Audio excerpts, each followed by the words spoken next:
تصور کریں ہاں کہ ایک ہی وقت میں ہزاروں لوگ آپ پر الزامات کی بارش کر رہے ہوں، مطلب غصے سے بھرے نعرے لگا رہے ہوں اور آپ کو مسلسل غدار قرار دے رہے ہوں۔ یہ تو بہت ہی خوفناک منظر ہے۔ بالکل، لیکن ذرا سوچیں کہ جب آپ مڑ کر دیکھیں تو وہاں کوئی انسان موجود ہی نہ ہو، صرف کی بورڈز ہوں، چمکتی ہوئی اسکرینیں اور ایک غیر مری جال ہو۔ صحیح، یعنی کوئی جسمانی وجود نہ ہو، بس ایک ڈیجیٹل ہجوم ہو۔ ہاں ہاں، آج ہم جس میدان جنگ میں اتر رہے ہیں وہاں گولیاں نہیں چلتیں، بلکہ الگورتھمز اور ہیش ٹیگز کے ذریعے جنگیں لڑی جاتی ہیں۔ چلیں اس کا تفصیلی جائزہ لیتے ہیں۔ بالکل، چلیں۔ اور یہ جاننا اس لیے بھی ناگزیر ہے کیونکہ جدید دور میں بیانیے کی جنگیں اب محض سڑکوں یا پارلیمنٹ تک محدود نہیں رہیں۔ بالکل صحیح کہا آپ نے۔ آج کے اس گہرے تجزیے میں ہم جن حقائق کو کھنگال رہے ہیں وہ ماخذ ہیں جس کا عنوان ہے بلوچ کارکنوں اور ڈیجیٹل میڈیا نیٹ ورک۔ یہ ایک انتہائی اہم تحریر ہے۔ ہم صرف اور صرف ان حقائق اور ڈیجیٹل طریقوں کا تجزیہ کر رہے ہیں جو ہمارے ماخذ میں بیان کیے گئے ہیں۔ بالکل، میں متفق ہوں۔ میں یہ بھی بتاتی چلوں کہ آج ہمارے سامنے جو تفصیلات موجود ہیں وہ اس بات کی ایک بہترین کیس اسٹڈی فراہم کرتی ہیں کہ کس طرح جدید دور میں جنگیں ڈیجیٹل پلیٹ فارمز پر بیانیے کی صورت میں لڑی جا رہی ہیں۔ صحیح، جب میں ان تفصیلات کو پڑھ رہا تھا تو سب سے پہلی چیز جس نے مجھے واقعی روکنے پر مجبور کیا وہ صرف یہ نہیں تھا کہ ان کارکنوں کی نگرانی کی جا رہی ہے۔ اچھا، تو پھر کس چیز نے حیران کیا؟ وہ اس نگرانی کا انتہائی جدید اور منظم طریقہ کار تھا۔ مطلب ایک ایسا میڈیا نیٹ ورک جو خاص طور پر ریاستی اداروں کی جانب سے قائم کیا گیا ہے تاکہ سوشل میڈیا پر ان کی مسلسل نگرانی کی جا سکے۔ بالکل، اور اس کا مقصد ان کی جد و جہد کو کاؤنٹر کرنا ہوتا ہے۔ ہاں، لیکن ایک منٹ، میں ذرا ایک مثال دینا چاہتا ہوں۔ یہ بالکل ایک ڈیجیٹل میگنیفائنگ گلاس یا ڈیجیٹل عدسے کی طرح ہے، یا آپ کہہ لیں کہ ایک ایسی سرچ لائٹ جو کبھی بند ہی نہیں ہوتی۔ بہت عمدہ تشبیہ ہے، ایک مسلسل چلنے والی سرچ لائٹ۔ لیکن یہاں ایک سوال پیدا ہوتا ہے، کیا ریاست کا کام ہی سیکیورٹی مانیٹرنگ اور نگرانی کرنا نہیں ہوتا؟ میں یہ سوچ رہا تھا کہ اس میں اور ایک عام سیکیورٹی مانیٹرنگ میں آخر کیا فرق ہے؟ یہ ایک بہت ہی بنیادی اور اہم سوال ہے، اور اکثر لوگ یہیں کنفیوز ہو جاتے ہیں۔ دیکھیں، جو روایتی سیکیورٹی مانیٹرنگ ہوتی ہے نا، اس کا بنیادی مقصد کسی ممکنہ جسمانی خطرے یا جرم کو روکنا ہوتا ہے۔ ہاں، یعنی جیسے سڑکوں پر سی سی ٹی وی کیمرے لگے ہوتے ہیں۔ جی بالکل، آپ کیمرے لگاتے ہیں تاکہ امن و امان قائم رہے، لیکن اگر ہم اسے وسیع تر تناظر میں دیکھیں تو یہ جو مخصوص ڈیجیٹل میڈیا نیٹ ورک ہے یہ صرف جرائم روکنے کے لیے نہیں بنایا گیا۔ اچھا، تو پھر اس کا اصل مقصد کیا ہے؟ یہ نظریات اور بیانیے کو کنٹرول کرنے کا ایک ہتھیار ہے۔ اب یہ محض معلومات اکٹھا کرنے کا نظام نہیں ہے، بلکہ یہ ایک باقاعدہ کاؤنٹر بیانیہ تیار کرنے کی پہلی اور بنیادی سیڑھی ہے۔ ارے واہ، یعنی آپ کا مطلب ہے کہ یہ صرف یہ نہیں دیکھ رہے کہ کون کیا کر رہا ہے، بلکہ یہ مسلسل نگرانی اس لیے ہے کہ وہ یہ فیصلہ کر سکیں کہ اگلا وار کہاں اور کیسے کرنا ہے۔ بالکل۔ یہ تو ایسا ہوا کہ آپ کسی کے بولنے سے پہلے ہی یہ جان لیں کہ اس کی کمزوریاں کیا ہیں اور وہ کس بات پر کیسا رد عمل دے گا۔ بالکل درست۔ نفسیات کی دنیا میں ایک تصور پایا جاتا ہے جسے پیناپٹیکن کہا جاتا ہے۔ پیناپٹیکن؟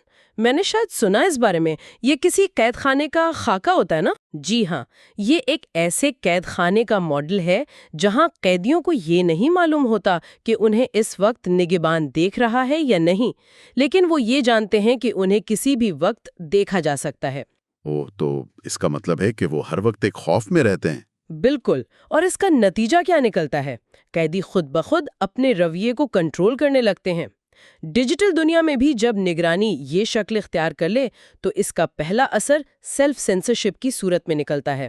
سیلف سینسرشپ، مطلب جب ایک کارکن کو یہ احساس ہو کہ اس کی ہر ڈیجیٹل حرکت ریکارڈ ہو رہی ہے تو وہ ایک ٹویٹ لکھنے سے پہلے 10 بار سوچتا ہے۔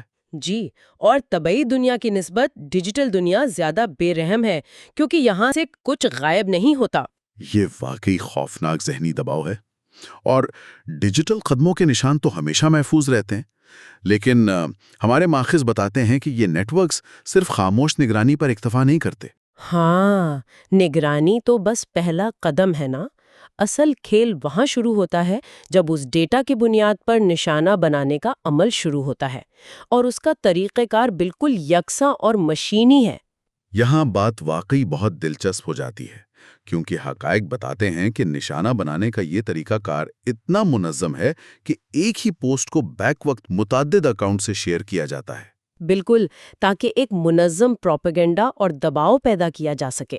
یار یہ تو بالکل ایسا ہی ہے جیسے ایک وینٹریلوکسٹ یا مداری 100 کٹ پتلیوں کو ایک ساتھ نچا رہا ہو اور ہر کٹ پتلی کے منہ سے بالکل ایک ہی آواز نکل رہی ہو۔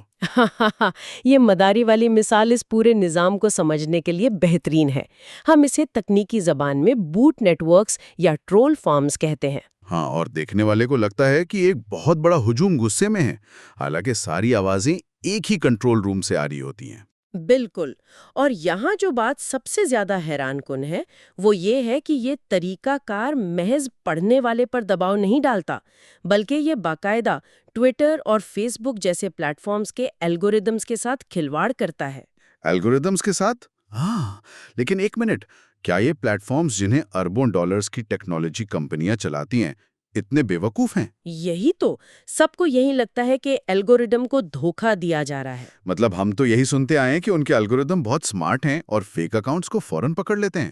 دیکھیں، یہ ایک بہت بڑی غلط فہمی ہے۔ در حقیقت الگوریدم تو بالکل وہی کر رہا ہے جس کے لیے اسے بنایا گیا ہے۔ ان الگوریدمز کو سچ یا جھوٹ سے کوئی غرض نہیں ہوتی۔ تو پھر انہیں کس چیز سے غرض ہوتی ہے؟ انہیں صرف انگیجمنٹ اور اشتعال یعنی آؤٹریج سے مطلب ہوتا ہے۔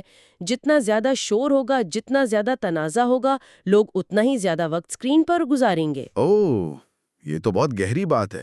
مطلب ریاستی نیٹ ورکس الگوریدم کو ہیک نہیں کرتے، وہ صرف اس کی بھوک مٹاتے ہیں۔ بالکل، وہ ایک مصنوعی طوفان کھڑا کرتے ہیں اور الگوریدم انجانے میں اسے قدرتی ٹرینڈ سمجھ کر پورے پلیٹ فارم پر پھیلا دیتا ہے۔ ارے واہ! تو جب یہ الگوریتھم اس مصنوعی طوفان کو اور لوگوں کی فیڈز میں دکھاتا ہے تو یہ ایک بہت بڑا ایکو چیمبر بن جاتا ہے۔ بالکل صحیح کہا آپ نے، باز گشت کا کمرہ، اور اسی کو ہم ڈیجیٹل گیس لائٹنگ بھی کہتے ہیں۔ جب باقی وقت کئی اکاؤنٹ سے ایک ہی مواد آتا ہے تو یہ پڑھنے والے پر شدید نفسیاتی دباؤ ڈالتا ہے۔ ہاں، وہم پیدا کرتا ہے کہ شاید یہی بات اکثریت کی رائے ہے۔ ایک عام صارف جب صبح فون دیکھتا ہے تو اسے لگتا ہے کہ پوری دنیا یہی سوچ رہی ہے۔ جی، اور ذرا ان بلوچ کارکنوں کے بارے میں سوچیں جو اس کا نشانہ بنتے ہیں۔ وہ اکیلے بیٹھے یہ محسوس کرتے ہیں جیسے پورا معاشرہ ان کا دشمن ہو گیا ہے۔ یہ واقعی رونگٹے کھڑے کر دینے والی بات ہے کہ ڈیجیٹل دنیا میں کسی کی ساکھ تباہ کرنا کتنا مشینی عمل بن چکا ہے، اور پھر اس مصنوعی طوفان کی آڑ میں ایک خطرناک لیبل تراشا جاتا ہے۔ جی ہاں، الفاظ کا استعمال، اور ماخذ کے مطابق ریاست کی طرف سے ان کارکنوں کو ایک خاص نام دیا جاتا ہے۔ ہاں، انہیں ڈیجیٹل ٹیررسٹ یعنی ڈیجیٹل دہشت گرد قرار دیا جاتا ہے۔ تو اس سب کا مطلب کیا ہے؟ مطلب دہشت گرد تو ایک بہت بھاری اور خطرناک لفظ ہے۔ بالکل ہے، اور زبان بیانیے کی جنگ میں ہتھیار کے طور پر استعمال ہوتی ہے۔ یہ اصطلاح ڈیجیٹل ٹیررسٹ محض کوئی نام نہیں ہے جو کسی نے غصے میں دے دیا ہو۔ تو پھر یہ کیا ہے؟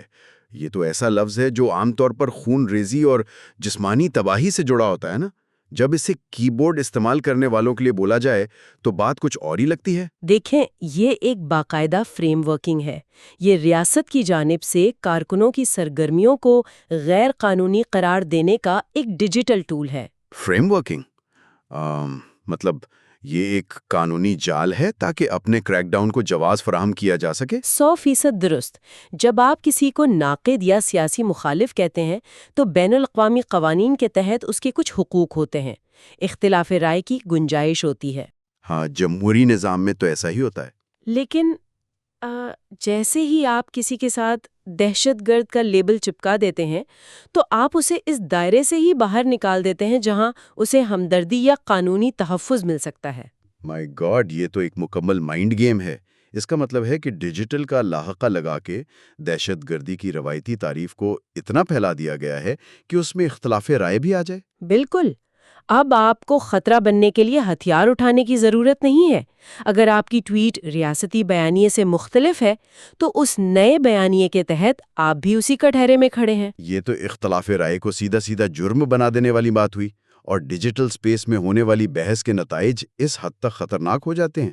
اور اس کا اثر صرف اس ایک شخص پر نہیں پڑتا جس پر لیبل لگا ہو، اس سے پورے معاشرے میں خوف پھیل جاتا ہے۔ عام لوگ بھی ڈر کے مارے کچھ شیئر نہیں کرتے۔ ہاں، کہ کہیں وہ بھی اس دہشت گردی کے دائرے میں نہ آ جائیں۔ یہ معاشرے کو خاموش کرانے کا ایک انتہائی مؤثر طریقہ ہے۔